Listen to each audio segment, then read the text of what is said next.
How's everybody doing? Brother Chad here to share another very powerful testimony. And this might be one of my favorites and the heights of things that happened. I mean, there were many things and they're all amazing, but this one shocks me even to look back at. It was that powerful, and I apologize if I get a little emotional in this one. This one gets me going because Jesus talked to me about this one, and he talked about how some of us will do even greater works than he did. And Jesus himself told me that this is one of those things. And I do believe, like many are saying, that these things will be happening a lot in the tribulation to those who are glorified and left here in battle, or to be the two witnesses, or remnant army, or the saints. There will be, I believe, very great miracles happening, like the one I'm about to share, or greater. But it was just so beautiful to have Jesus say that to me, that this is one of those things. And he even referred to what he did in the Bible with this one. So I'm going to get into it. Again, this one's a little bit painful for me, being I've been fighting blindness and overcoming it. Satan, overcoming blindness, doing better. But anyways, again, for those of you that watched that Shaking Hands with a Fallen Angel one, and you got to see my parents' place in the yard. And I think I said in that video, many things happened like right across the road from my parents' driveway, like by the mailbox. This is one of those testimonies. And I was probably getting the mail, because as I was getting the mail, all of a sudden there's a car on the side of the road, and a white guy and a black man holding his arm walking towards me. And they came up to me, and I apologize. I have to tell my stories in truth the way they happened. Don't think this to be racist. This is just how this testimony happened, and I'll explain. But the first thing he said to me is, he came up to me and he said, "This is my son." And instantly I must have had a look on my face like, what are you talking about? You're about as white as they come, and he's about as black as they come. So I must have had that look on my face, because instantly he's like, "Oh, no. He was born blind in Africa, and I adopted him to give him a better life." And I was like, okay, good. Like, makes sense now. Like I said, not trying to be...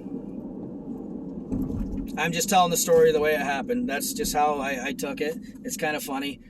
I didn't understand at first. But anyways, he said this was my son, and he was born blind, and then I adopted him from Africa to give him a better life. He said, "Do you think you can heal him from being blind?" And that's it. He tried to keep talking, and I literally cut him off. And I was 20 feet away from him. They were 20, 30 feet away, and I was still at the mailbox. Which just speaks of how things happened back then. I didn't even need to be close to people, but all glory to God. But anyways, I cut him off, and instantly I immediately said, I put my hand up, my palm facing the boy. I was 21 at this time too. This was another one at 21. I remember I was a couple years older than him. And I said, "Spirit of blindness, go now in the name of Jesus."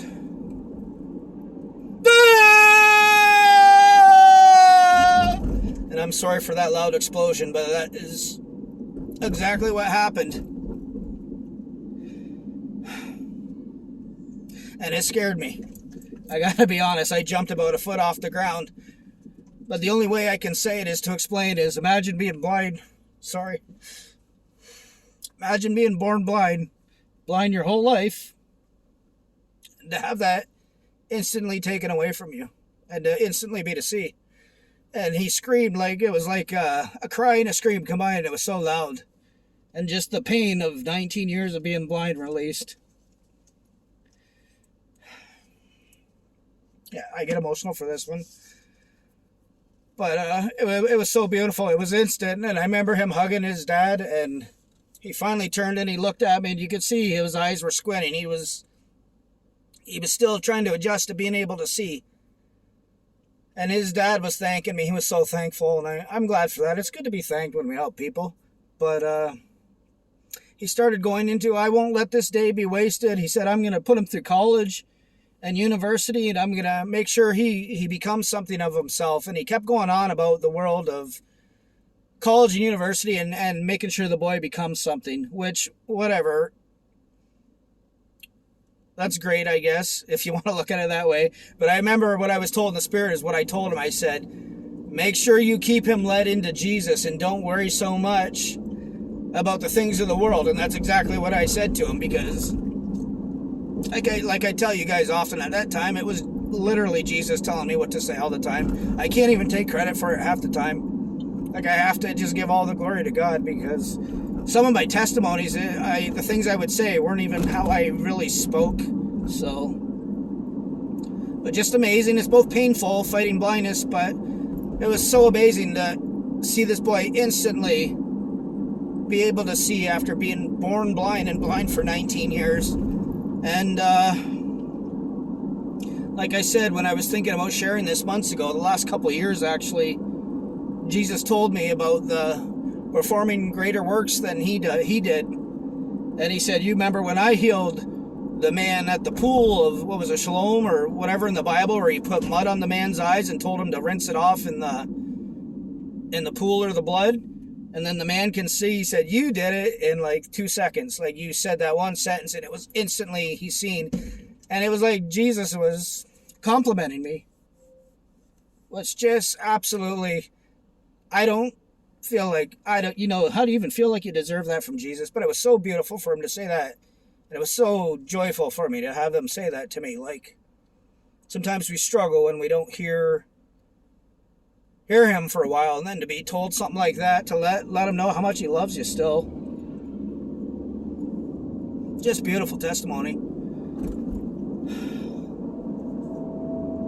So I wanted to share that.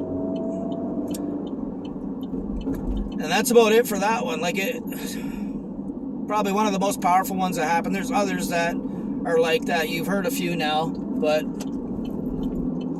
so amazing. Like, just to say one sentence and somebody to instantly see after not seeing for 19 years. I'm so grateful to the Lord for letting me be used in such a powerful way. But anyways, you guys, keep looking up. This place is falling apart quickly. And I don't think there's much time left. And I need to make another video about the rapture and the timing of it, because the Lord gave me more on that too. So, love you guys. Take care.